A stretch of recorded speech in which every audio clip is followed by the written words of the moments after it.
Sponsored by LIC Nepal, जीवन रहँदा पनि जीवन पश्चात पनि। गर्वैदेखि बलियो भूगर्भ सिमेन्ट। मेरो देश मेरो जगदम्बा सिमेन्ट। गुणस्तरीय प्लम्बिङको भरपर्दो नाम मार्बल। म पनि आजै नेपाल टेलिकमको एन्टी फाइबर सेवा लिन्छु। नेपाल टेलिकम, राष्ट्रको सञ्चार। रेड ब्लू इनर्जी ड्रिंक सर्वत्र बजारमा उपलब्ध छ। राष्ट्रको शान, किसान।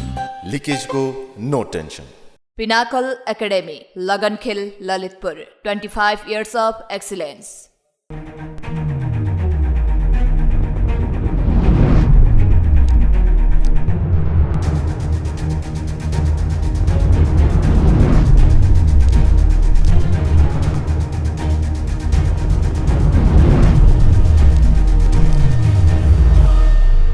नमस्कार आदरणीय दर्शक, आजको जनता जान्न चाहन्छन् कार्यक्रममा हामीसँग धेरै विषयवस्तु छन्। आज हामी शिक्षाको कुरा गर्न चाहन्छौँ। एसईको परीक्षा प्रकाशित भएको छ, तर विद्यार्थीहरूको कुरा गर्दाखेरि पास त भए धेरै, तर गुणस्तरीय शिक्षाको कमी चाहिँ यस पटक देखिएको छ।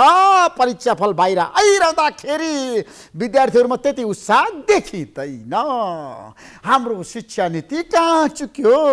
विद्यार्थीहरूले किन गुणस्तरीय शिक्षा आज पढ्न पाएनन्? आजको कार्यक्रममा हामी यस बारेमा विशेष रूपमा चर्चा गर्न चाहन्छौँ। देशभरिको शिक्षाको कुरा गर्दाखेरि, विद्यार्थीहरूको कुरा गर्दाखेरि एसईको परीक्षाको प्रतिफल आइसकेपछि धेरैले अनुमान गरेका थिए यस पटक विद्यार्थीहरूले फड्को मार्छन्, अङ्क धेरै ल्याउँछ। तर कतिपय प्रदेशमा त अङ्क अत्यन्त कमजोर छ विद्यार्थीको। किन यस्तो भयो? हाम्रो शिक्षा नीति कहाँ चुक्यो? र हाम्रा शिक्षकहरूले विद्यार्थीलाई पढाउँदैनन्, राजनीति गर्छन्। स्कुलमा राजनीतिकरण छ, जताततै शिक्षामा राजनीतिकरण छ। त्यसैले आजको कार्यक्रममा हामी यस बारेमा विशेष रूपमा चर्चा गर्न चाहन्छौँ। भने 5 दलीय गठबन्धनभित्र अर्को गठबन्धन बन्दैछ।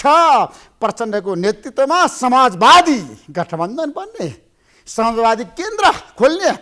हाम्रा देशका नेताहरू, खास गरी कम्युनिस्ट नेताहरूको एउटा रोगै छ। समाजवादी आन्दोलन, समाजवादी विचार र समाजवाद, वैज्ञानिक समाजवाद र एकीकृत समाजवादी पार्टी र धेरैको सोच छ। समाजवादी भनिसकेपछि ठुलो सोच, चिन्तन, विकास, समृद्धि अथवा सम्पन्नता अथवा नेपालमा समाजवादको कुरा गर्दाखेरि यसै दिन खोजेको सन्देश।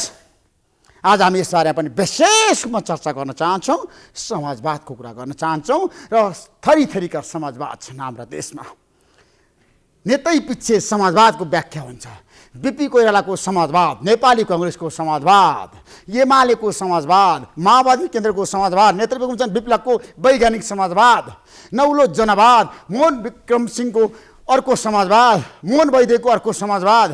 हाम्रो देशमा धेरैको समाजवादको बारेमा आफ्नै किसिमको व्याख्या र विश्लेषण र समीक्षा पनि छ। आज हामी यस बारेमा धेरै चर्चा गर्न चाहँदैनौँ र आज हामी मुगलिङको कुरा गर्न चाहन्छौँ र मुगलिङ नारायणघाट सडक खण्डको कुरा गर्न चाहन्छौँ र थानकोटबाट सवारी साधन लिएर जाने जोसुकैको पनि पीडा छ। यस्तो अवस्था छ देशको, त्यहाँ तस्बिर आफै बोल्छ। नेताहरूको चिन्ता छैन सडकको बारेमा, कन्त बिजोग छ सडक। तपाईँहरू सबैले नागढुङ्गाबाट यदि सवारी साधन लिएर जानु भएको छ भने हेर्नुहोस् कस्तो अवस्था छ त्यहाँ। सुरुङ मार्गमा जानुहोस्, त्यहाँ कस्तो अवस्था छ। खनिरहँदाखेरि 1 किलोमिटरमा त हिलाम्मे छ, खाल्टै खाल्टो छ। किन यस्तो हुन्छ? समस्या छ। अनि दुर्घटनाको हामी कुरा गर्छौँ र हाम्रा देशका ठेकदारहरूले सडक बनाउन सकेनन्। कमसल सडक बनाए, त्यतातिर सरकारको अनुगमन हुँदैन। मन्त्रीले भाषण मात्रै गर्छन्, काम गर्न सक्दैनन्। यातायात मन्त्री धेरै भए, भौतिक योजना तथा प्रधानमन्त्रीहरू हाम्रो देशमा धेरै भए, तर उनीहरूले सडकको गुणस्तर उकास्न सकेनन्, सुधार्न सकेनन्। उनीहरूले कमिसन मात्रै खाए। हाम्रो देशको आजको अवस्थाको कुरा गर्दाखेरि जनताहरू ठुलो समस्यामा छन् र मलाई धेरै पटक फोन आएको छ। मुगलिङ नारायणघाट सडक खण्डको कुरा गर्दा, नागढुङ्गा मुगलिङसम्मको बाटोको कुरा गर्दा, सडकको कुरा गर्दाखेरि धेरैले भनेका छन् ऋषि धमलाजी तपाईँको ध्यान त्यतातिर जानु पर्यो। त्यसैले म आज आग्रह गर्न चाहन्छु सम्माननीय प्रधानमन्त्री शेरबहादुर देउवालाई, सरकारका मन्त्रीहरूलाई र यातायात मन्त्री स्थित सबैलाई म आग्रह गर्न चाहन्छु, सबैलाई मेरो अनुरोध छ, अब तपाईँहरूले त्यहाँ गएर हेर्नुहोस् अवस्था कस्तो अवस्था छ, कन्त बिजोग छ, हिलाम्मै छ सडक। किन यस्तो भइरहेको छ, किन पिच हुँदैन सडक? त्यसैले आजको कार्यक्रममा हामी यसबारेमा पनि विशेष रूपमा चर्चा गर्न चाहन्छौँ। हामीसँग आज धेरै विषयवस्तु छन्। नेपालको राजनीतिमा अमेरिकाको चासो वात्तै बढेको छ। फेरि पनि भोलि आउँदै हुनुहुन्छ अमेरिकन सहायक मन्त्री लु। किन आउँदै हुनुहुन्छ? लगातार अमेरिकन उच्च पदाधिकारीको नेपाल भ्रमण भइरहेको छ। किन भइरहेको छ? एमसिसी पारित भइसकेपछि अमेरिका खुसी भएको छ, अमेरिका उत्साहित भएको छ र अमेरिकाको राष्ट्रपतिले नेपालको प्रधानमन्त्रीलाई व्हाइट हाउसमा स्वागत गर्ने जुन चाहना राख्नु भएको छ। अहिलेसम्म नेपालको प्रधानमन्त्री शेरबहादुर देउवा अमेरिका जानुभएको छैन, तर उहाँको अमेरिका भ्रमणको मिति तय भइसकेको छ, बाहिर ल्याइएको छैन। प्रधानमन्त्री छिट्टै अमेरिका भ्रमणमा जाँदै हुनुहुन्छ। आजको कार्यक्रममा हामी यसबारेमा पनि चर्चा गर्न चाहन्छौँ र एसपिपीको कुरा गर्दाखेरि आज पनि संसदीय समितिहरूमा बहसको विषय बनेको छ। नेपाल सरकारले अहिलेसम्म किन पत्र लेखेन? किन अमेरिकन गभर्मेन्टलाई के कारणले पत्र लेख्न सकेन? प्रधानमन्त्री शेरबहादुर देउवाले किन पत्र लेख्न सक्नु भएन? किन हिम्मत गर्नु भएन? के कारणले? आज हामी यसबारेमा पनि चर्चा गर्न चाहन्छौँ र आज हामी मधेसको कुरा गर्न चाहन्छौँ, मधेसी जनताको कुरा गर्न चाहन्छौँ र समग्र देशको विकासको हामीले कुरा गरिरहँदाखेरि देशभरिको अहिलेको अवस्थाको बारेमा हामी तपाईँहरूलाई ताजा अपडेट गराउन चाहन्छौँ। र माओवादी केन्द्रका अध्यक्ष प्रचण्ड अब जापानपछि चीन जाँदै हुनुहुन्छ। उहाँको चीन भ्रमण किन र केका लागि? यतिखेर गठबन्धनको चर्चा चलिरहेको छ नेपाली राजनीतिमा। नेपाली कङ्ग्रेसका नेताहरूले 5 दलीय गठबन्धन एकसाथ जानुपर्छ, तर कङ्ग्रेसको स्पेस भने फराकिलो हुनुपर्छ, कङ्ग्रेसले धेरै सिट पाउनुपर्छ भनेर उनीहरूले भनिरहेका छन्। त्यो कति सम्भव छ? आज हामी यसबारेमा पनि चर्चा गर्न चाहन्छौँ र म केही समयको विश्रामपछि आउनेछु। आजको जनता जान्न चाहन्छन् कार्यक्रम हाम्रो बीचमा माओवादी केन्द्रका प्रभावशाली नेता र शिक्षा मन्त्री देवेन्द्र पौडेल हुनुहुन्छ। पौडेलजी, तपाईँलाई म जनता जान्न चाहन्छन् कार्यक्रम स्वागत गर्न चाहन्छु। धन्यवाद छ। एसीको परीक्षा फल प्रकाशित भएको छ। तपाईँलाई यसले मनमा सन्तुष्टि प्राप्त भएको छ? तपाईँ सन्तुष्ट हुनुहुन्छ? अब पहिलो कुरा त म केमा सन्तुष्ट छु भने यो श्रावणको पहिलो हप्तामा रुटिन लागू गर्ने गरी एसीको परीक्षा सार्वजनिक गर्नेछौँ भनेका थियौँ। अब 4 दिन चाहिँ मैले बोलेको भन्दा ढिला भयो, तर फेरि पनि हामीले एसीको इक्जाम लिने कुरा, एसीको परीक्षा सार्वजनिक गर्ने कुरा र 11-12 को परीक्षा लिने कुरा र सार्वजनिक गर्ने कुरा सिस्टममा हामी लान खोजेका छौँ। त्यसले चाहिँ म सन्तुष्ट छु। होइन, सिस्टममा तपाईँले लिएर जान खोज्नु भएको छ, तर कति सिस्टममा गयो कति गएन त्यो हेर्न बाँकी छ। तर 2075 सालभन्दा 2078 सालमा विद्यार्थीको सिकाइ उपलब्धि किन कमजोर देखियो? कारण आज खुलाउनु त जनतालाई। अब यो चाहिँ कमजोर त मैले भन्दिनँ, तर फेरि पनि कोभिडका कारणले दुई वर्षसम्म कम्प्लिट विद्यार्थीहरू क्लासमा जाने स्थिति रहेन, प्रतिकूल रह्यो। पछिल्लो चरणमा क्लासलाई हामीले नियमित गऱ्यौँ। नियमित क्लासलाई गरेको कारणले यत्तिको भएको हो।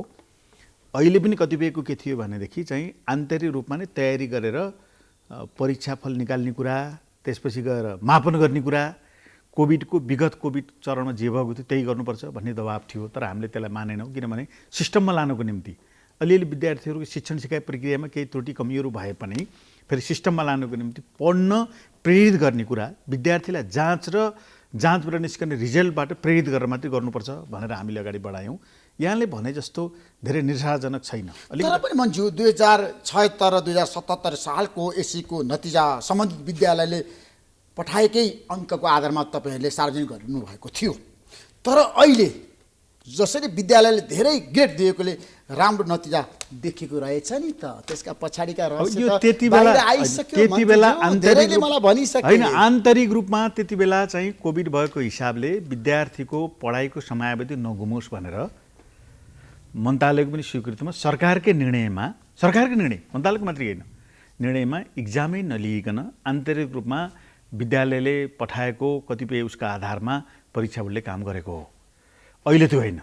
अहिले इक्जाम दिए, पढाइ पनि भयो, इक्जाम पनि दिए, इक्जाममा भाग पनि लिए, भाग लिएका आधारमा उहाँले लेखेका आधारमा गरेको हुँदाखेरि त्यो 2 वर्ष कोभिडका बेलामा जसरी गरी तुरुमा बिल्कुलै होइन, अहिले धेरै फरक प्रकारले हामीले गरेका छौँ। र पनि नतिजा चाहिँ मैले हेरेको छु, र पनि जस्तो बागमतीको नतिजा, 1 नम्बर प्रदेशको नतिजा, मधेसको नतिजा, लुम्बिनी प्रदेशको नतिजा सन्तोषजनक छ। तर बागमती, गण्डकी, लुम्बिनी र कर्णाली र सुदूरपश्चिमको नतिजा भनेको तपाईँलाई थाहा छ विगतमा भन्दा कमजोर छ भन्छु।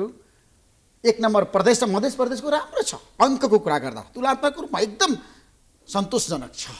तर कर्णालीमा किन कमजोर भयो? कमजोर चाहिँ कारण बताउनुहोस् भन्छु, शिक्षा मन्त्री हो। कमजोर होइन, ठिकै छ, म त सन्तुष्ट छु। तपाईँ सन्तुष्ट हुनुहुन्छ? म सन्तुष्ट छु, किनभनेदेखि चाहिँ धन्न ल्याए विद्यार्थीले र अझै पनि पूर्णै सन्तुष्ट छु भनेर नेपालको शिक्षण सिकाइ प्रक्रिया र क्वालिटी एजुकेसन प्राप्ति भयो भन्ने मेरो दावा होइन। तर 5वटै तर फेरि पनि प्रदेशमा मलाई भन्नु दिनुहोस्, विद्यार्थीले पनि सबैभन्दा उच्च जिपिए ल्याउन सकेनन्, किन होला जनता जान्न चाहन्छ। यो चाहिँ के हो भने अब उहाँहरूले कतिपय परिस्थितिमा पठन पाठनमा केही समस्याहरू भए, सुरुको चरणमा विद्यालयमा जाने स्थिति थिएन। जब कोभिड बिस्तारै घट्दै गयो, त्यसपछि पनि हामीले दोस्रो चरण तेस्रो चरणको प्रसङ्गमा 15 दिन फेरि विद्यालय हामीले बन्द गर्न स्थितिमा पुग्यौँ, बन्द गऱ्यौँ कोभिडका कारणले। सिसिएमसीको निर्णय अनुसार त्यसले पनि केही शिक्षण सिकाइ प्रक्रियामा विद्यार्थीले अवरुद्ध पैदा भयो। तर पनि अहिलेको रिजल्ट हामीले वास्तविक नै रिजल्ट गरेको हुँदाखेरि यसलाई नकारात्मक रूपमा हामीले लिनु। तर एसीमा कुन ग्रेड ल्याएका विद्यार्थीले पढ्न पाउँछन् बताउनुहोस्। अब यो 1.2 भन्दा माथि लिएका विद्यार्थीको रिजल्ट चाहिँ पासको रूपमा मानिन्छ। पासको रूपमा मानिन्छ। उनीहरूले पढ्न पाउँछन् र उनीहरू चाहिँ सबै पढ्न पाउँछन्। र यो खालि अन्तर्राष्ट्रिय हिसाबले पनि कतिपय प्रसङ्ग उठेको थियो। एसई को इक्जाम हामीले +2 भनेर लागू गरिसकेपछि नलिँदा पनि हुन्छ भन्ने प्रसङ्ग पनि उठेको थियो। हामीले त्यसलाई किन मानेनौँ भनेदेखि त्यसको भ्यालिडिटीको प्रश्न, इक्विभ्यालेन्सीको प्रश्न, अरू कतिपय देशहरूमा त्यो तह पढेका विद्यार्थीहरूलाई हामीले चाहिँ सिफारिस गरेर दिनु पऱ्यो भने के दिन्छौँ त भन्दा पढ्दै नपढेको 11-12 को दिन सकिँदैन, त्योभन्दा तलको दिन मिल्दैन।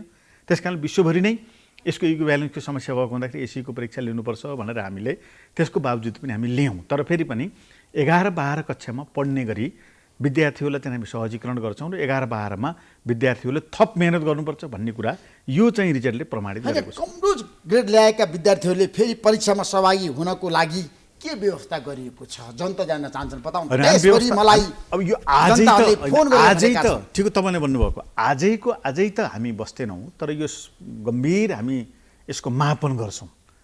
विद्यार्थीहरूले अहिले प्राप्त गरेको रिजल्टको प्रकृति, प्रदेशको प्रकृति, विषयको प्रकृति र हामीले प्रश्नपत्र हामीले ब्याङ्कबाट निकाल्दाखेरि प्रश्नपत्र र विद्यार्थीले पठन पाठन गरेको प्रकृतिको चाहिँ का आधारमा हामीले अलिकति समीक्षा गरेर हामी चाहिँ सुधार्ने, अझ थप सुधार राम्रो गर्ने प्रक्रियामा अगाडि बढ्छौँ। तर 3 वर्ष अघि र आजको कुरा गर्न चाहन्छु, तपाईँलाई थाहा छ यो वर्षको कुरा गर्न चाहन्छु। तर विद्यार्थीहरू गएल त धेरै भए नि, 22,000 भयो नि भन्छ यो वर्ष गएल भए। त्यो चाहिँ विभिन्न राम्रो हो र परीक्षा प्रणालीमा। अब यो चाहिँ ग्यारेन्टी गर्न हामी सक्दैनौँ। ग्यारेन्टी गर्ने किन सक्दैनौँ भनेदेखि अब नहुनु पर्थ्यो, ग्याप भएका छन्। शिक्षण सिकाइ प्रक्रियाबाट ग्याप हुनुका कतिपय कारणहरू बसाइ सराईको कारण, बसाइ सराई स्वदेशभित्र होइन विदेशभित्र बसाइ सराईको कारण एउटा, अर्को स्वदेशभित्र पनि बसाइ सराईको कारणले पनि उनीहरूको चाहिँ ग्याप हुने स्थिति पैदा भएको छ।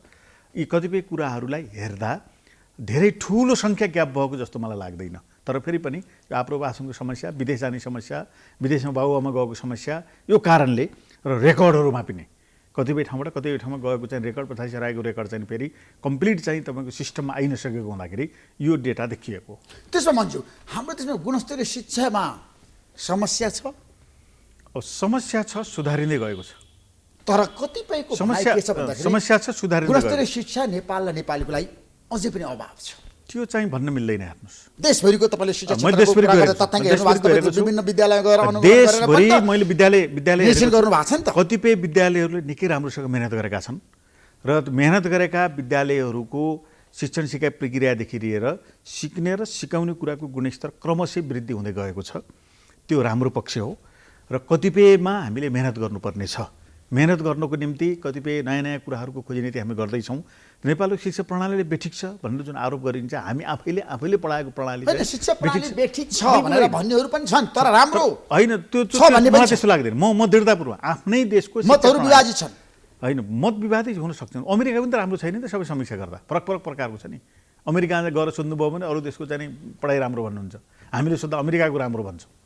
तर फेरि सुधार्ने कुरा नेपालीको चाहना हो। भन्दैछु, विद्यार्थीको सुधार्ने चाहना कुरा भन्छौ। ऋषिजी सुधार्ने कुरा धेरै छन्, तर सुधार्न किन सक्नु भएन? तपाईँ शिक्षा मन्त्री भएपछि धेरैले आशा गरेका थिए। सुध्रिरहेका छन्। तपाईँले के गर्नुभयो शिक्षा मन्त्रालयमा बसेर? शिक्षा क्षेत्रको लागि यही सिस्टममा ल्याइयो, एससीको परीक्षा सिस्टममा ल्याइयो, शिक्षा सेवा आयोगलाई चाहिँ हामीले सक्रिय बनाएर इक्जाम लिए, क्वालिटीको शिक्षा ल्याउनुको निम्ति जाँच चल्यो 3 पटकसम्म। क्वालिटीको शिक्षा ल्याउनुको कुरा हामीले गरेका छौँ। त्यसको साथसाथै अरू कैयौँ कुराहरू सुधारको कुराहरू अगाडि बढाएका छौँ। त्यहाँदेखि केही पनि भएन भन्ने कुरा होइन, न त भद्रकल हुन्थ्यो। परीक्षा बोर्डलाई सक्रिय बनायौँ, विभागलाई सक्रिय बनाएका छौँ। त्यसपछि गएर चाहिँ शिक्षा सेवा आयोगलाई सक्रिय बनाएका छौँ। सामरिक केन्द्रमा भ्रष्टाचार भइरहेछ, तपाईँले त्यहाँ गएर हेर्नुभयो? प्रमाणित गर्नु पर्यो नि त कसैले भ्रष्टाचार आइसक्यो बस्छ। बाहिर समाचार भन्छु। प्रमाणित नगरिकन चाहिँ बाहिर आएका कुराको अर्थ छैन। त्यहाँको जनक शिक्षा म तपाईँलाई भन्दैछु, धेरैले समाचार जनक शिक्षा हो तपाईँले भनेको कुरामा आए। जनक शिक्षालाई बलियो बनाउने कुरा म दृढतापूर्वक लागेको छु।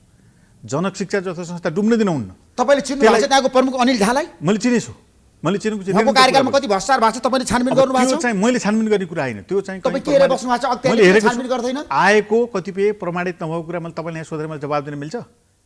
प्रमाणित हुनु पर्यो होइन, शिक्षा मन्त्रालय हेर्नु पर्दैन? मैले यति मात्र शिक्षा समिति केन्द्रका मैले गरिरहँदाखेरि अनियमितता भइरहँदाखेरि आँखा चिम्लेर विद्यार्थीका किताब छापेर टाइममा पुर्याऊ, मेरो एक चित्रीय माग थियो। अनि पुगेन टाइम? पुगे अलि ढिलो भयो, 15-20 दिन ढिलो अभाव भयो पुस्तक देशमा। वैकल्पिक चाहिँ वैकल्पिक विधि अपनाछौँ नि, नेटबाट पनि पुस्तक पठाएको छौँ हामीले। पुगेन भन्ने कुरा त विद्यालयले भन्नु पर्यो नि। बाहिर मिडियाले, पत्रकारले, दुनियाँले, अरूले भनेर हुन्छ? कुन विद्यालयमा पुगेन भन्ने कुरा दैनिक फलो गरेर भ्रष्टाचारीलाई कारबाही गर्न सक्नुपर्छ, तपाईँले हिम्मत गर्नुपर्छ। एकदम त्यो तपाईँले भनेको कुरा चाहिँ म एकदम दृढतापूर्वक चाहिँ मैले लिन्छु, ग्रहण गर्छु। तर प्रमाणित हुनु पर्यो। त्यसलाई हामीले सिस्टममा लान खोजेका छौँ, त्यसलाई विधिमा लान खोजेका छौँ, त्यसलाई गतिशील बनाउन खोजेका छौँ, त्यसमा अझ प्रेसहरू थपेर अर्को सालदेखि अझ बलियो बनाउन खोजेका छौँ। त्यो चुनौतीको रूपमा जनक शिक्षा सामग्रीलाई मैले लिएको छु। त्यसो भए भन्छु तपाईँले हाम्रो देशको शिक्षा क्षेत्रलाई सुधार्न पहल गर्नुभएको छ, प्रयत्न गर्नुभएको छ। बिल्कुलै प्रयत्न। तर राजनीति हस्तक्षेप त बढी भयो नि भन्छु।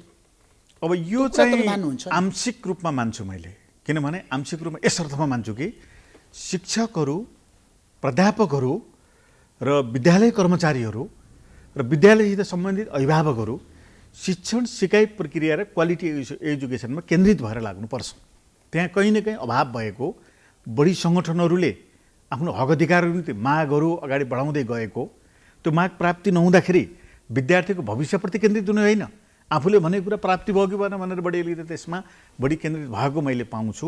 त्यसबाट बिस्तारै विद्यालयमा आबद्ध भएका विद्यालयका चाहिँ व्यवस्थापन समिति, शिक्षक, कर्मचारी, त्यसपछि गएर जनप्रतिनिधिहरू, जनप्रतिनिधि मात्रै होइन स्थानीय पालिकाको शिक्षा हेर्ने अधिकृत, ती सबैले अलिकति चाहिँ विद्यालय सुधारको निम्ति थप मेहनत गर्नुपर्ने महसुस भएको छ। त्यसै गरिकन उच्च शिक्षामा पनि। तर राष्ट्रपति विद्यादेवी भण्डारीले हिजो हामीलाई बोलाएर, सञ्चारकर्मीलाई बोलाएर प्रष्टरमा भन्नुभएको छ शिक्षा क्षेत्रमा जसरी लगानी भएको छ त्यो प्रतिफल चाहिँ पाएन देशले, जनताले, विद्यार्थीले। उहाँको तर्क छ र उहाँ धेरै निराश भएर भन्नुभएको छ अर्थतन्त्र एकदम कमजोर भयो, यो सरकारले काम गर्न सकेन, असन्तुष्टि आयो नि सरकारप्रति राष्ट्रपतिको। तपाईँले हेर्नुभयो, पढ्नुभयो राष्ट्रपतिको वक्तव्य? यो चाहिँ खास गरी सम्माननीय राष्ट्रपतिज्यूले सम्बन्धित निकायलाई बोलाएर सम्बन्धित निकायको रिपोर्ट चाहिँ लिन सक्नुहुन्छ।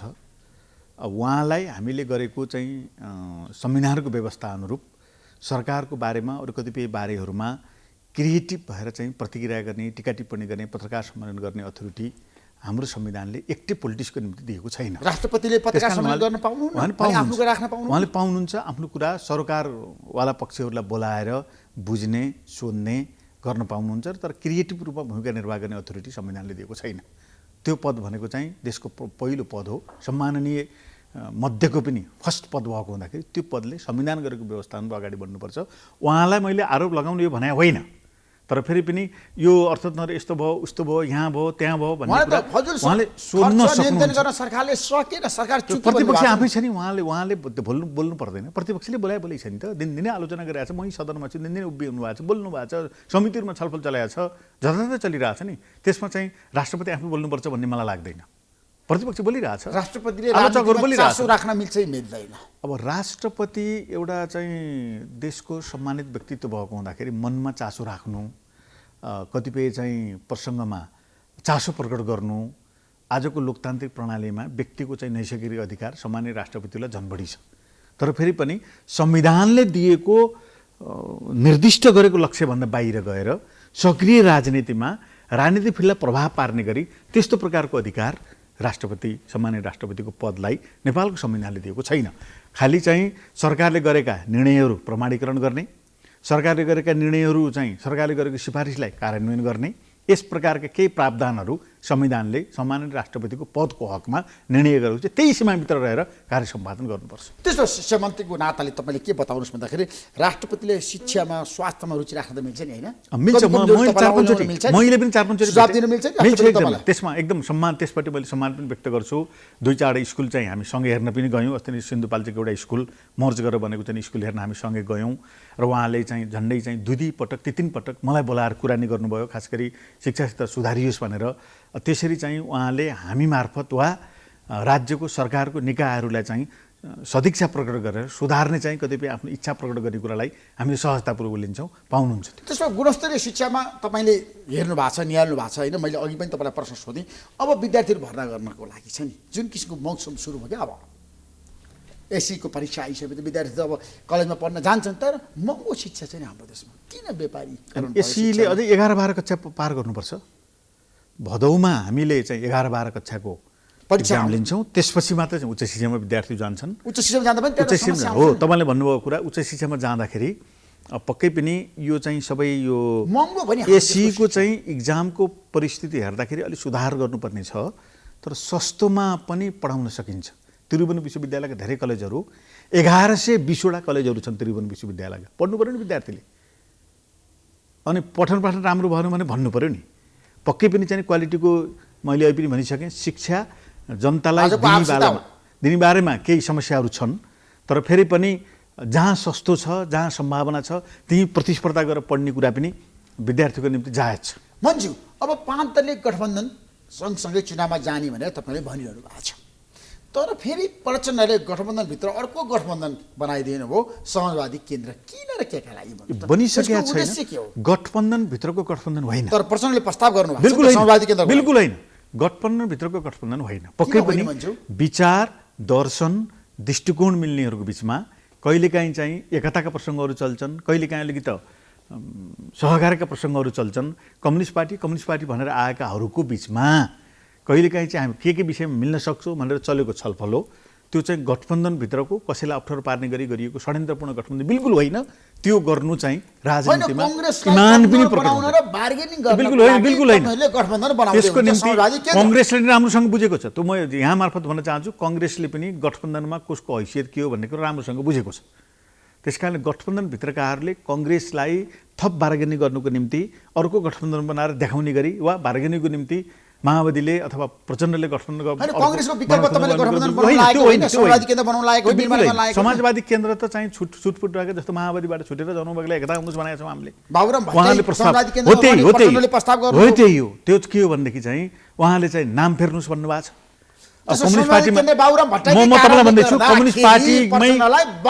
कम्युनिस्ट पार्टीमै अस्ति भर्खर चाहिँ एउटै कम्युनिस्ट पार्टीमा रहनुभएका माधवजी झलनाथजीहरूले पनि अब समाजवादी केन्द्रको प्रसङ्गमा चाहिँ छलफलमा भाग लिनु भएको हो।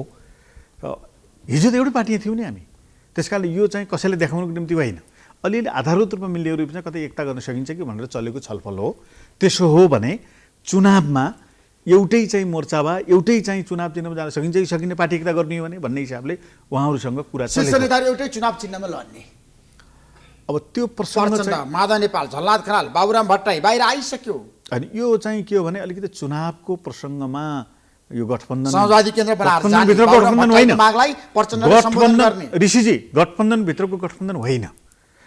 कतै तर चाहिँ गठबन्धनभित्र कतै गठबन्धन हामी मिल्छ भन्छौ, किनभने हिजो कम्युनिस्ट पाँच पार्टी दलीय गठबन्धनभित्र होइन, अर्को हिजो- गठबन्धन हिजो बन्दैछ, चाहिँ- प्रचण्डको नेतृत्व होइन, होइन, बिल्कुल होइन। शेरबहादेवको नेतृत्व, बिल्कुल होइन। पाँच दलीय गठबन्धन, प्रचण्डको नेतृत्वमा बिल्कुल होइन। चार दलीय गठबन्धन। यस्तो बिल्कुल होइन, त्यो चाहिँ भ्रम हो। किन होइन? एकताको कुरा जनताले गरेका छौँ, चाहन्छ कहाँ गठबन्धनको कुरा, हामीले एकताको कुरा गरेका छौँ। हामीले माओवादीले पूर्व माओवादीलाई चाहिँ एक ठाउँ बनाएको छौँ, कम्युनिस्टहरूले पूर्व कम्युनिस्टहरूले एक ठाउँ बनाएको छौँ। यो चाहिँ के हो भनेदेखि हामीले गर्दै आएको एकता विभिन्न बेला चाहिँ संयुक्त मोर्चा छलफल बहसकै बिचबाट उठेको कुरा हो, होइन, कसैको समाजवादी विरुद्ध गरिएको केन्द्रको कुरा गर्दाखेरि त तपाईँहरूको माग छ। हाम्रो देशमा त समाजवादीको बारेमा धेरै किसिमको पार्टीहरू बन्यो, तपाईँलाई थाहा छ होइन? हो। त्यो चाहिँ सैद्धान्तिक बस अझ त्यो त- बढी चाहिँ अझ बढी डिबेटको रूपमा आउनुपर्छ। कस्तो प्रकृतिको समाजवाद, काङ्ग्रेसले पनि समाजवाद, त्यसपछि कम्युनिस्ट पार्टीले पनि समाजवाद, मौसम अनुसारको समाजवाद मौसम अनुसार देशमा। विभिन्न पार्टीहरूले चाहिँ समाजवाद भनेको हुँदाखेरि समाजवाद जनताको हित साधन गर्ने विचार दृष्टिकोण र लक्ष्य अनुरूप किसिमको समाजवाद र छ क्या चाहिँ हाम्रो देशमा? आजको अहिलेको पौडेलजी, 21औं शताब्दीको लोकतान्त्रिक प्रणालीमा प्रतिस्पर्धालाई पनि स्वीकार गरेर जनताको हित साधनको स्वामित्व र अपनत्व गर्ने प्रकृतिको समाजवाद चाहिएको छ। त्यसको निम्ति संविधानको प्रस्तावनामा भने अनुरूप एउटा बहसको देशैभरि एउटा होइन विभिन्न प्रकारका बहसहरूको आवश्यकता छ। त्यसो समाजवादी केन्द्रमा को रहन सक्छन् त? मोटामोटी अनुमान गर्नुहोस्, अब जनता जान्न यो चाहन्छ। चाहिँ अलिकति समाजवाद भनेको अब आफ्ना आफ्ना दृष्टिकोण र धारणाहरू त छन्। मूलभूत रूपमा जनताको हित साधन गर्ने, आजभोलिको 21औं शताब्दीको दलीय प्रणालीलाई, प्रतिस्पर्धाको प्रणालीलाई स्वीकार गर्ने, प्रेस स्वतन्त्रता, अभिव्यक्तिको स्वतन्त्रता र विभिन्न प्रकारको जनताले संविधानबाट प्राप्त गरेको स्वतन्त्रतालाई ग्रहण गर्ने र आर्थिक रूपमा समृद्धतातिर यो स्वतन्त्रता प्राप्ति भइसकेपछि अझ स्वतन्त्रता प्राप्त हुँदै समृद्धिको दिशातिर जाने। समृद्धि भनेको जनताको मनमा, जनताको आँगनमा, जनताको चाहिँ जीवनशैलीमा समृद्धि आउने। यसरी राजनीतिमा, अर्थप्रणालीमा र चाहिँ जीवनशैलीमा फरक प्रकारको प्रणालीमा लाने कुरामा सहमत हुनेहरू बिचको चाहिँ समाजवादको कुरा हामीले गरेका हौँ। त्यसमा समाजवादको कुरा गरिरहँदाखेरि त्यसमा प्रचण्डको नेतृत्वमा माधवकुमार नेपाल, झलनाथ खनाल, बाबुराम भट्टराई र महन्त ठाकुर रहन सक्नुहुन्छ, उपेन्द्र यादव रहन सक्नुहुन्छ, अब यो प्रसङ्ग मोहन बैली चलेको रहन छ। सक्नुहुन्छ, यो प्रसङ्ग सैदुल चलेको हो। रहन यसमध्ये सक्नुहुन्छ। चाहिँ अलिकति दृष्टिकोणको हिसाबले महन्तजीको के हुन्छ मैले भन्न सक्दिनँ। अरू यहाँले नाम लिएकाहरू कहीँ उपेन्द्र न यादव कहीँ- पनि रहन सक्नुहुन्छ, होइन, कहीँ- समाजवादी उपेन्द्र यादव पनि हो। कहीँ न कहीँ अब महन्तजीको अलिकति चाहिँ स्कुलिङ सोच्ने तरिकाहरू आजभोलि अहिलेको गठबन्धनको हिसाबले त चाहिँ उहाँले पोजिटिभ कुरा गर्नुभएको छ, तर दृष्टिकोणको हिसाबले फरक चाहिँ उहाँले आफ्नो मत राख्नुहुन्छ। तर अरू यहाँले नाम लिएकाहरू धेरै जसो लेफ्टिस्ट पृष्ठभूमिबाट हुर्केको भएको हुँदाखेरि उहाँहरूले चाहिँ समाजवाद स्वीकार्ने कुनै गाह्रो छैन। तर उपेन्द्र यादवले भन्नुभएको छ, समाजवाद कुनै पनि पार्टीको लागि आज मोर्चाबन्दी उपयुक्त छैन। समाजवादी केन्द्रको पक्षमा म छैन भने आज अन्तर्वार्ता होइन, मोर्चाबन्दीको कुरा हामीले यो होइन, समाजवादी केन्द्र कङ्ग्रेसको भनेको विरुद्धको पार्टी- मोर्चाबन्दी हो नि त्यो त। कसले बनाएछ? कसले बनाएछ? कहाँ सुन्नुभयो प्रचण्ड तपाईँले? र कहाँ सुन्नुभयो माधव कङ्ग्रेसको नेपाल? विरुद्ध? कसले भन्यो त्यो? कसले बाहिर भन्यो? त्यही चर्चा छ। बाहिर चर्चा भएर हुन्छ? नभएको कुरा गर्ने चर्चै छैन तपाईँले तपाईँ। किन समाजवादी केन्द्र खोल्नु कसले भयो? भन्यो? अहिले खोल्ने पार्टीले गठबन्धनमा बस्ने, कसैले चाहिँ सेवा सरकारमा त्यो बस्ने। नचाहिने कुरा अनि गरेर गठबन्धन किन नचाहिने चाहियो कुरा देशलाई? गरेर काङ्ग्रेसका विरुद्धमा कसैले पनि गठबन्धन गर्ने कहीँ भनेको छ? कहीँ भन्नुभएको छ प्रचण्डले? कुनै वार्ता मिटिङमा कुरा चलाएको छ? चलेको कुरा मैले तपाईँलाई भने, चलेको कुरा अनि काङ्ग्रेसले आधारभूत रूपमा विचार र दृष्टिकोण मिल्नेहरूको बिचमा चिन्तन र मलाई भन्न दिनु न, दृष्टिकोणमा छ नि, आधारभूत परिवर्तन गरेन भने रूपमा जे पनि हुन सक्छ विचार भनेर दृष्टिकोण र नेताले चिन्तन भनिसके। मिल्नेहरूको बिचको चाहिँ पार्टी एकता कुरा प्रसङ्ग चल्या हो। कसैको विरुद्ध गठबन्धन होइन। गठबन्धन छ भने 5 दलीय गठबन्धन छ।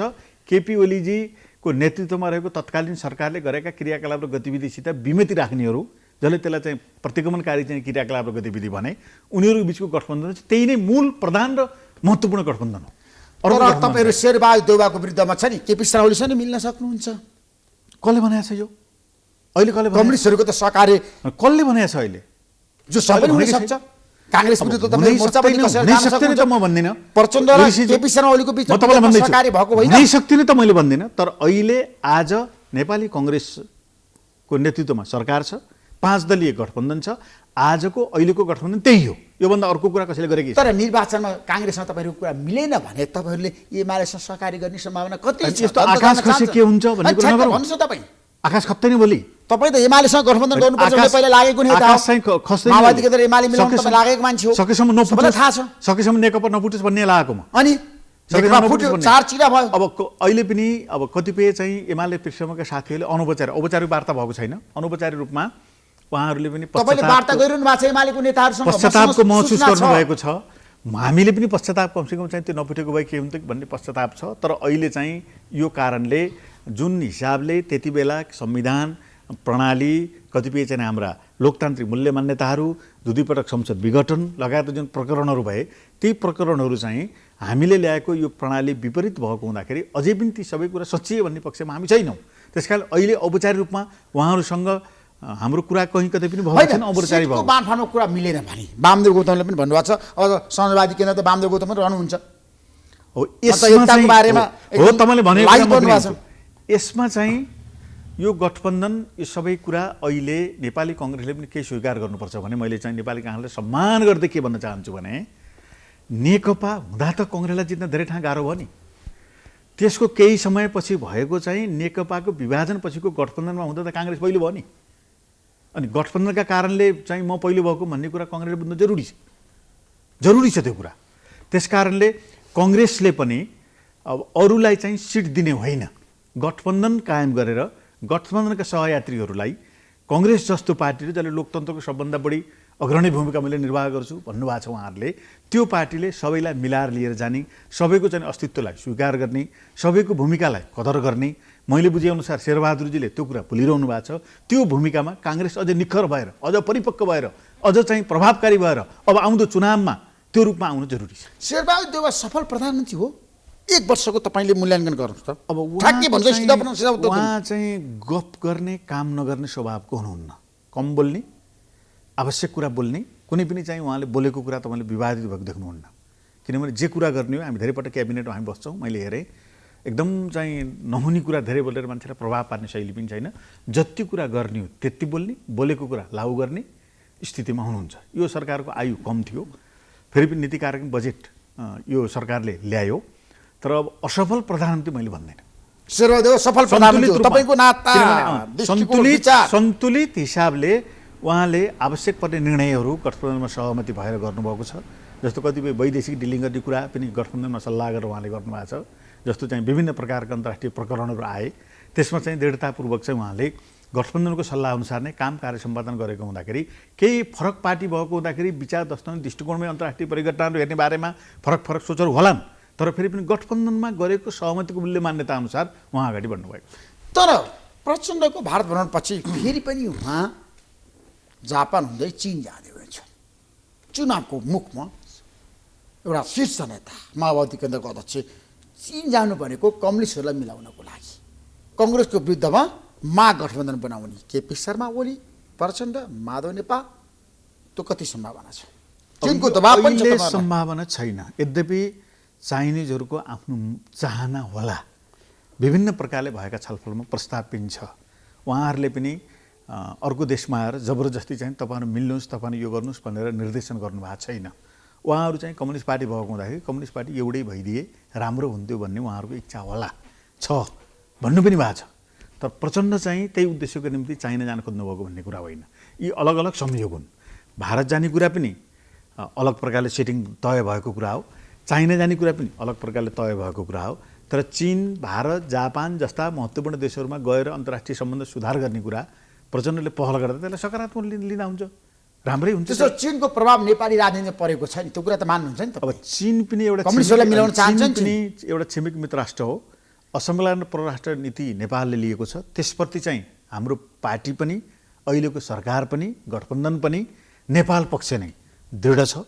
त्यही वरिपरि रहेर छिमेकी मित्र राष्ट्र चीन जस्तो चाहिँ विशाल देशसँग हामीले चाहिँ सार्वभौमता र अन्तर्राष्ट्रिय मूल्य मान्यताका आधारमा सम्बन्ध विस्तार गर्ने कुरा धेरै राम्रो कुरा हो। र चीनले पनि छिमेकी मित्र राष्ट्रको हैसियतले नेपाल जस्तो असल छिमेकीसित राम्रो सम्बन्ध कायम गरेर अगाडि बढ्ने कुरा उसको निम्ति पनि हितकर हुन्छ। त्यस्तो सिस्टमजी मलाई अझै के बताउनुहोस् भन्दा जाँदा एउटा निष्कर्षमा पुग्नुपर्छ। अब सरकारले चुनावको मिति अझै पनि घोषणा गर्न सकेन। निर्वाचन आयोगले समय मागेको छ, 120 दिन चाहिन्छ चुनाव गर्नको लागि। तर तपाईँले किन चुनावको मिति घोषणा गर्न आलटाल गरिरहनु भएको छ? आजै गर्नुहोस्, भोलि गर्नुहोस्, निर्वाचन आयोगले भनेको छैन। निर्वाचन आयोगको प्रचलित मान्यता अनुसार, यद्यपि मैले आजको फ्रेस कुरा मैले गराए होइन, 90 दिनदेखि घटीमा 90 दिन, बढीमा 120 दिन हामीलाई तयारीको निम्ति चाहिन्छ उहाँले भन्नुहुन्छ। त्यो समयावधि हेरेर सम्भवतः छिटै चाहिँ सरकारले निर्वाचन घोषणा गर्छ। सरकारसँग पनि चुनाव गर्नुको कुनै पनि विकल्प छैन। स्थानीय चुनाव शानदार रूपमा सम्पन्न भयो, कसले जिते कसले हारे दोहोरो समीक्षा हो, तर चुनाव चाहिँ तोकिएकै समयमा शानदार रूपमा सम्पन्न भयो। त्यसै गरिकन प्रदेश र सङ्घको चुनाव पनि तोकिएको मितिमा शानदार र प्रतिस्पर्धा गरेर सम्पन्न हुन्छ। मक्सिरमा हुन्छ कि फागुन हुन्छ सङ्घ र अब प्रदेशको आजका निर्वाचन? मितिसम्म ठ्याक्कै भन्नुहोस् है, चाहिँ- सिधा आजका प्रश्नको उत्तर मितिसम्म दिनुहोस्। अलिअलि चाहिँ संविधान र कतिपय हाम्रा कानुनी प्रावधान अनुरूप कुन समयलाई सकिएको मिति मान्ने भन्ने कुरामा अलिअलि चाहिँ छलफल छ। त्यो छलफलको पनि सायद निर्वाचन आयोगले निष्कर्ष निकाल्दै होला सुझाव लिएर। त्यो टुङ्गिसकेपछि निर्वाचन आयोगले गरेको सिफारिसको सेरोफेरोमा नै सिफारिसमा नै सरकारले निर्वाचनको मिति घोषणा गर्छ। त्यसो भए तपाईँले निर्वाचनको मिति घोषणा गर्नको लागि कुनै समस्या छैन। कुनै सरकार समस्या छैन। निर्वाचन तयार छ। सार्न चाहदैन। अब यो सरकार निर्वाचन सार्न चाहदैन। मक्सिरबाट लोकतान्त्रिक फागुन सरकार हो, चाहदैन। गठबन्धनको सरकार हो। चुनाव भनेको चाहिँ जनताको 5 वर्षमा आउने नैसर्गिक अधिकार हो। संविधानले उल्लेख दिएको चाहिँ मताधिकार प्रयोग गर्ने लोकतान्त्रिक अधिकार जनताले प्रयोग गर्न पाउनुपर्छ। त्यसलाई चाहिँ डिलेर गर्न बिल्कुल चाहिँ सरकार चाहँदैन। त्यसो भए सबैको ध्यान तपाईँतिर पनि छ, सरकारतिर पनि छ र देशको प्रधानमन्त्री शेरबहादुर देउवातिर पनि छ। मलाई के बताउनुहोस् भन्दाखेरि नागरिकता विधेयक तपाईँले ल्याउनु भयो, विवादमा सरकार पर्यो, किन भन्नुहोस् त? विवाद त्यति धेरै आवश्यक निर्णय गरेको छ सरकारले। सबैको चासो छ नागरिकतामा। अनि एउटै मात्रै चाहिँ के छ भने केही समयावधि नेपाली कसैले बिहा गरेर विदेशी बुहारी ल्यायो भने बुहारीको हकमा केही न केही थोरै भए पनि समय तोक्नुपर्छ, समयावधि चाहिन्छ। म चाहिँ त्यो बाहेक कुनै पनि विवाद छैन ऋषिजी। त्यसमा अलिकति समय राखौँ भन्ने कुरा उठेको हो। 7 वर्ष राखौँ कि 5 वर्ष राखौँ कि सिङ्गापुरको जस्तो चाहिँ 3 वर्ष राखौँ कि अथवा 6 महिना राखौँ कि भन्ने विषयमा छलफल चलेको। त नागरिक दिन हुन्न, यो ल्याउनु हुन्न, कसले भन्नु र? प्रतिपक्षले पनि भनेन, कसैले पनि भनेन। खालि चाहिँ त्यहाँ भएका विषयहरूमध्ये अलिकति चाहिँ असहज रूपमा विदेशीले नागरिकता लिन्छ कि भनेर चासो प्रकट गर्नुभएको हो। तर नागरिकता नपाएकाले नागरिकता पाउनुपर्छ भन्ने कुरामा त कसैले पनि विमति गरेर विवाद ल्याएको होइन नि। त्यसो भए अब पूर्व अर्थमन्त्री निवर्तमान अर्थमन्त्री जनार्दन शर्मा फेरि पनि अर्थमन्त्री बन्ने सम्भावना बढ्या हो? अब तपाईँलाई के लाग्छ? मलाई लाग्छ किनभने उहाँलाई राजनीतिक फन्डाको रूपमा उचालेर गरिएको प्रोपागान्डा थियो। अब छानबिन नभइकन मैले बोल्न त सक्दिनँ। छानबिन त भइरहेछ, त्यही त छानबिन हुँदैछ र उहाँसितको सहकार्य प्रकृति र विगतका सबै कुराहरू हेर्दा जे विषय बाहिर प्रोपागान्डाको रूपमा उठाइयो त्यो थिएन, होइन। त्यसकारणले उहाँ चाहिँ उठेको प्रश्नको चाहिँ शक्तिशाली जवाब दिएर, मैले शक्तिशाली किन प्रयोग गरेँ भनेदेखि गल्ती नगरेको हुँदाखेरि त्यसको चाहिँ प्रतिवाद गरेर जवाब जनार्दन शर्माले गल्ती गर्नु भएको छैन तपाईँको भनाइ। मैले भन्न खोजेको कुरा के हो भनेदेखि उहाँले जे विषय उठ्यो त्यो बजेट निर्माणले बाहिर मान्छेले ल्याएको होइन, उहाँले ल्याउनु भएको होइन। मान्छे त टकार्न सक्नु पर्यो नि त ल्याएको भएदेखि। त्यसै नहुने कुरा गर्दा हुन्छ। सिसिटिभीको फुटेज उठेको हुँदाखेरि प्रश्न उठेपछि त उहाँ चाहिँ तयार हुनुभयो राजीनामा दिएर। राम्रो पो उहाँले त यस्तो मान्दै देखाउनु भयो कि ल म टेस्ट हुन्छु भनेर आउनुभयो। तर सिसिटिभी बाहिरको आयो, विदेशी नागरिक आयो, को गयो राति भनेर प्रमाण गर्नु पर्यो नि त। राति गएको हुन्छ अब देखिएला नि, रातारात कारमा मान्छे आयो रे, बेकार वही हातको चाहिँ हल्ला। सिंहदरबारको मूल गेटबाट भित्र पस्यो, आए कर्मचारी आए, किनभने बजेट ल्याउनु थियो। कर्मचारीहरू छलफल गरे, कतिपय विज्ञहरूको सुझाव पनि भयो होला, आउनु भयो होला छलफल। त्यहाँ कोही विदेशी पनि आएको छैन। आए त देखिएला नि, छानबिन गरेपछि देखिएला नि त, प्रमाणित होला नि त। त्यसो संसद विशेष समितिले जनार्दन शर्मालाई चोक्याउँदैछ तपाईँको भनाइ हुन्छ? होइन, समितिको कुरा मैले बोल्न मिल्दैन। सञ्जीवनी बुटी दिँदैछ। मैले समितिको कुरा मैले बोल्न मिल्दैन। छानबिन हुँदैछ, छानबिन निष्पक्ष होस्। तर फेरि पनि मैले जनार्दनसँग गरेको कुरा अनुसार, उहाँले गरेको चाहिँ छलफल अनुसार र उहाँले गरेको प्रतिवाद, उहाँ अब जो ढुक्क देख्नुहुन्छ त्यसले चाहिँ मलाई जहाँसम्म लाग्छ उहाँले फेरि अर्थमन्त्री सम्हाल्ने गरी आउनुहुन्छ। Thank you so much Devendra ji, महत्त्वपूर्ण धन्यवाद छ यहाँलाई। तपाईँलाई म धेरै धेरै धन्यवाद दिन चाहन्छु। नमस्कार।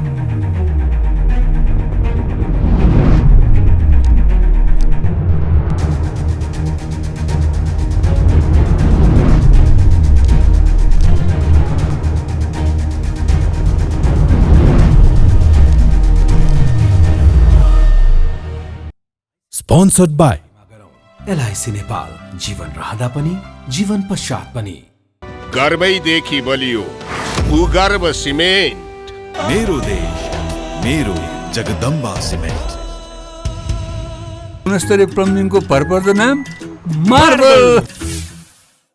म पनि आजै नेपाल टेलिकमको एन्टी फाइबर सेवा लिन्छु। नेपाल टेलिकम, राष्ट्रको सञ्चार। रेड ब्लू इनर्जी ड्रिङ्क सर्वत्र बजारमा उपलब्ध छ। राष्ट्रको शान, किसान। लिकेजको no tension. Pinnacle Academy, Lagankhel, Lalitpur. 25 years of excellence.